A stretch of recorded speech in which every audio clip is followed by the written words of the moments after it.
Kembali lagi bersama saya Upi Asmaradana dalam program Upi Show. Masih bersama Bupati tergagah di Sinjai. Di Sinjai, Pak. Ya, di Sinjai, Pak Bupati. Satu bupati. Ya mungkin di Indonesia, salah satu bupati tergagah di Indonesia. Pak Bupati, Pak Andi Seto atau Mas Boy ini kan tidak ujuk-ujuk jadi seorang bupati. Ada proses panjang yang kemudian mengantar menjadi orang nomor 1 di kabupaten ini. Mungkin pemirsa Upi Show ingin tahu sejarah perjalanan hidupnya Mas Boy, Pak Bupati, mulai dari kecil sampai sekarang. Silakan, Pak. Saya ini termasuk orang-orang yang beruntung, saya anggap, karena saya dibesarkan sama orang tua yang saya pikir Kak Upi juga kenal, Bapak Andi Rudianto Sapa, ada ibu saya, Ibu Dr. Felicitas Talulembang Rudianto Sapa, yang kita mungkin cukup banyak masyarakat tahu. Beliau itu salah satu tokoh juga di Sulawesi Selatan yang sebagai tokoh juga memperhatikan anaknya. Tentunya dia membesarkan saya tidak dengan dimanja, tetapi lebih ke arah pendidikan yang lugas dan tegas. Jadi saya mulai dari kecil sampai bahkan sampai sekarang ini mereka berdua masih memperhatikan khususnya bagaimana dan apa yang saya lakukan. Kecil memang beliau mengajarkan saya bagaimana terus belajar. Jadi dari kecil memang disuruh belajar terus. Dan beliau waktu itu kan sempat seperti kau tahu kan, beliau sempat jadi bupati. Ini saya pada saat beliau jadi bupati, saya tidak diajak datang ke sini. Jadi saya sekolah di Makassar sampai SMA. Saya ingat beliau jadi bupati pada saat saya SMA kalau tidak salah. Iya, SMA saya bukannya diajak menemani beliau di sini, tapi suruh sekolah jauh-jauh. Saya waktu itu lulus SMA pergi ke Jakarta belajar, ambil S1 di Trisakti. Alhamdulillah lulus kurang lebih 4,5 tahun.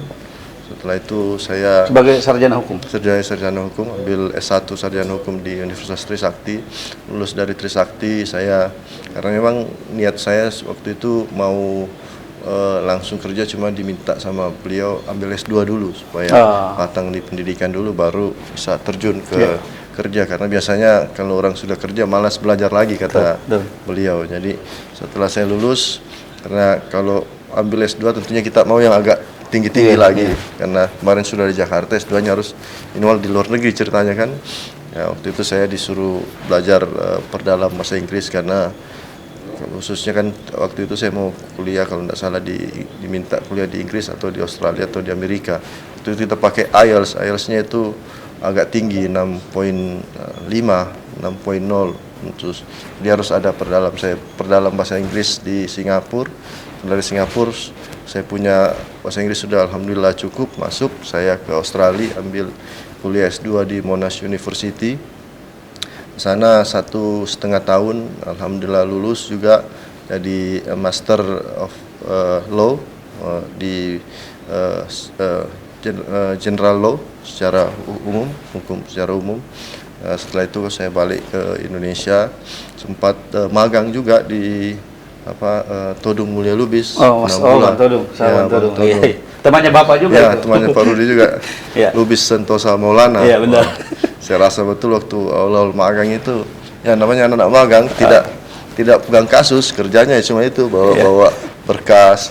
Bahkan saya waktu itu sempat bawa berkas naik mobil dari Jakarta pergi ke Lampung. Tapi waktu itu alhamdulillah juga banyak pelajaran, karena di LSM Lubis Sentosa Maulana itu karena kasusnya yang dikerjakan Bang Todung kan besar-besar. Dan kalau tidak salah itu kasus yang paling besar itu yang kasus pabrik gula di Lampung, yang saya bawa dokumennya kurang lebih 2 mobil. Itu kalau tidak salah perdata gugatannya sampai triliunan. Jadi saya belajar di situ. Setelah belajar di situ sekitar 1,5 tahun, saya keluar karena waktu itu memang ada bisnis yang saya geluti bersama keluarga. Kami waktu itu mengekspor komoditi-komoditi khususnya agrobisnis, ada kopi, ada cengkeh, ada coklat keluar ke Eropa. Nah, setelah itu juga saya kebetulan masuk ke salah satu partai. Kalau Tapi soal partai itu kita bisa bahas, Pak Bupati. ya, jadi saya juga menggeluti di situ. Saya sempat bikin Jadi majalah. politisi juga. Iya, jadi politisi. Membuat Mantan ini majalah. juga, Iya. wartawan juga. Iya, makanya saya bikin majalah. Di situ saya cerita tuh. Iya, Waktu itu saya bikin majalah juga. Jadi belajar juga jadi wartawan. Iya, Waktu benar. itu. Jadi wartawan Ya, juga ya. Pak Bupatinya. Jadi Setelah Pak, itu, ya. saya potong Pak Bupati Ya. ya. Jadi itu perjalanannya cukup. Ya. Untuk kemudian memilih terjun di politik dan kemudian maju di kandidat Bupati Sinjai. Siapa yang pertama kali mendorong? Ya sebenarnya kalau jadi politisi itu panggilan juga, panggilan jiwa juga. Ya. Jadi setelah saya bilang tadi, setelah saya lulus kan, saya kerja di hukum. Sebenarnya kan kalau di hukum kita melihat sendiri dan tahulah, tahu juga bahwa itu kan hukum Ya, tidak betul. melulu tentang aspek hukum, banyak aspek-aspek lain di dalam. Salah satu yang paling banyak mempengaruhi aspek itu adalah aspek politik di situ. Jadi saya melihat memang segala sesuatunya muaranya memang, khususnya di Indonesia ini kita tak bersama, muaranya di politik, sebagai penentu kebijakan, baik ekonomi, hukum, sosial, budaya, semuanya politik. Karena di sana kebijakan dari politik itu yang menentukan arah kemudian kita. mendorong Pak Bupati kemudian terjun di situ. Dan dari perjalanan hidupnya itu, siapa yang sosok yang paling berpengaruh di hidupnya seorang Pak Bupati? Yang paling berpengaruh Tanpa harus membeda-bedakan ya, nanti Ya. Bapak dan Ibu marah jadi. Dua-dua lah, tidak mungkin kita dua-duanya. cuma satu. Lebih aman tapi ya memang, gitu. tapi memang dua-duanya kan tidak mungkin saudara. Khususnya ya kemarin kan, terus terang kan saya juga tidak ujuk-ujuk langsung jadi bupati. Saya waktu itu setelah jadi politisi, saya maju juga 2013 jadi calon bupati. Jadi, Dan kita bersama ya, kita bersama dengan waktu itu mengajar saya di situ ya, saya belajar banyak. Itu memang belum rezeki kan. Setelah kalah di situ memang yang paling banyak mendorong tetap semangat dan berjuang itu Bapak Pak Rudi sama Ibu Sita. Jadi yang paling berpengaruh saya juga di politik Pak Rudi sama Bu Sita, karena mereka juga sebagai politisi. Jadi saya melihat sepak terjangnya juga, saya juga belajar dari dia dan mereka yang memberi semangat untuk tetap semangat yang waktu itu ya 2013 belum berhasil. Dan menjadi inspirasi juga kedua orang tua. Pak Bupati, dalam proses belajar, berjatuh bangun, ada suka, duka, dan sebagainya. Itu mungkin pemirsa Opiso ingin tahu, apa filosofi seorang Andi Seto? Filosofi hidupnya yang mungkin bisa dipetik oleh kaum milenial kita nih. Filosofi hidup saya sih sebenarnya tidak terlalu ribet, apalagi setelah saya jalani beberapa tahun ini. Filosofi ya biarkan saja air mengalir. Jadi kita tidak usah terlalu pusing sama keadaan, tidak perlu terlalu mematok target terlalu jauh. Memang kita harus ada target, tetapi tidak menjadikan target itu sebagai harga mati untuk dicapai. Tetapi kita ada target tetap juga dijadikan acuan, tapi tidak usah harga mati dan tidak usah terlalu menghalalkan segala cara. Karena saya keadaan sekarang ini saya mengetahui betul bahwa memang hidup itu ada yang atur. Jadi Allah Subhanahu yang atur. Jadi kita tidak perlu takut. Kalau memang kita sudah punya cita-cita, kita kejar. Kalau memang rezeki, insya Allah pasti kita dikasih sama Allah Subhanahu wa Ta'ala. Jadi mengalir, yang hidup itu tapi tetap harus punya cita-cita. Dan saat ini kan pemirsa Opiso harus, yang cewek-cewek harus kecewa karena beliau sudah punya 4 anak. Ya, alhamdulillah. Jadi sesungguhnya Pak Bupati ini kelihatan muda tapi bontotnya sudah 4 ya.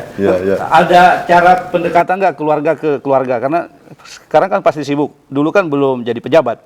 Sekarang jadi ini, gimana cara memanage anak-anak dengan istri supaya kemudian itu masih bisa berjalan seperti biasa? Saya bersyukur juga saya punya istri ini sebagai salah satu juga inspirasi saya, salah satu juga pendorong hidup saya dan penyemangat saya. Jadi saya menikah tahun 2010 kan. Ya, saya ada di situ. Ya, ada. Sekarang sudah punya anak 4 dan cepat juga ya. Ya, agak kencang memang sedikit karena mungkin saya belajar itu soalnya itu. Jadi ya alhamdulillah, itu saya bilang tadi istri sebagai penyemangat, dan istri saya Andi Nurhinda Daramata Asia Nurdin Halid ini orangnya memang pengertian. Kelebihan istri saya ini pengertian, baik hati dan mungkin karena istri saya juga berasal dari keluarga politik. Kita tahu dia anaknya Pak Nurdin Halid, anak ketiganya. Jadi istri saya melihat keadaan saya sekarang tidak kaget sekali, walaupun memang kan ada perubahan besar, khususnya karena memang anak-anak kami kita besarkan di Jakarta kemarin. Jadi bolak-baliknya Tapi itu. sekarang ada di sini. Ada istri saya di sini. Ntar mungkin bisa kita ketemu.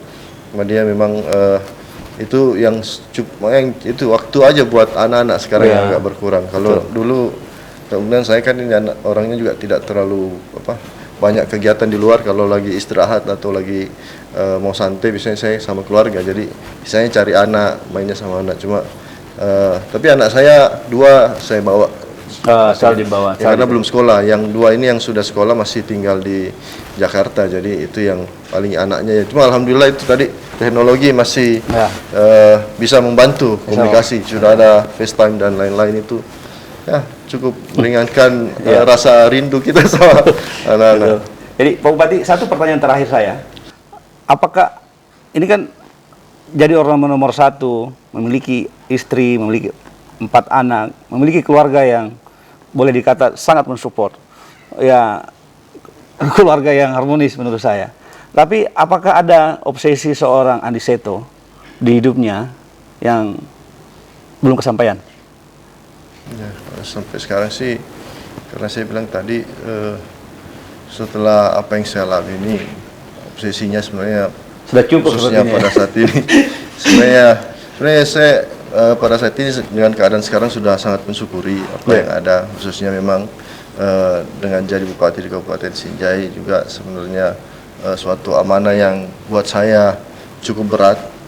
Jadi obsesi saya pada saat ini, kalau saat ini ditanya obsesi saya ya adalah menjalankan amanah yang diberikan kepada saya, melaksanakan tugas sebagai bupati, menjalankan pemerintahan Kabupaten Sinjai, khususnya bagaimana menjalankan program-program visi misi yang saya janjikan kepada masyarakat, dan intinya bagaimana menceritakan masyarakat yang ada di Kabupaten Sinjai melalui kebijakan-kebijakan yang saya ambil.